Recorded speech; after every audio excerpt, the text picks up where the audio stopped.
gün ol dilber rana, benimle oldu hemsaye.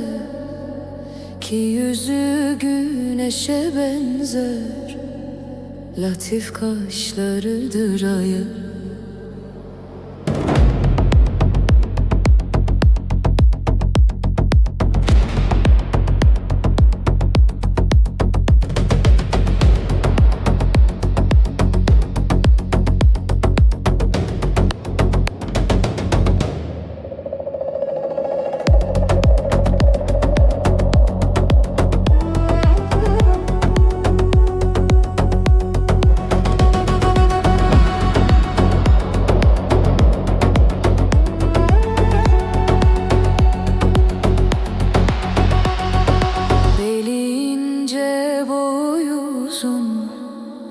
Yüzü huptur, sözü mevzun, dili sihri okur efsun.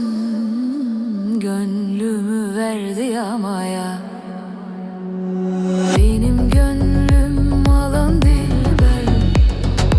Yüzü huptur, sözü enver, güzeldir Allahu Ekber.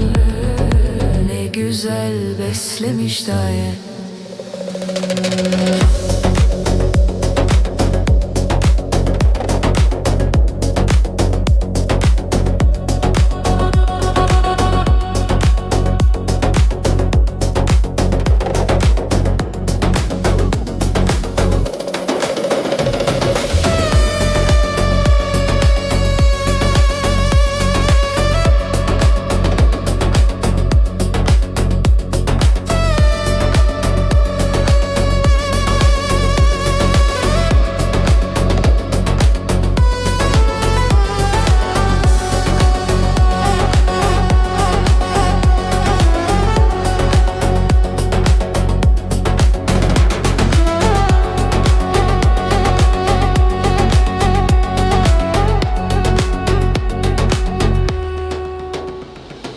Dedim ey hubların şahı, terrahüm eyle billahi.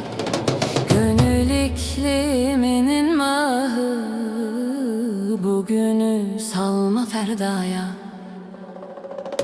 Dedim ey hubların şahı, terrahüm eyle billahi. Gönül ikliminin mahı, bugünü salma ferdaya. Dedim dilberle binemsem, olurdu derdime derman. Dedi vakti değil hepsem, düşersin cengü kavgaya. Dedim dilber beni öldür, gerek ağlat gerek güldür. Nesim için sana kuldur, serini koymuş ortaya.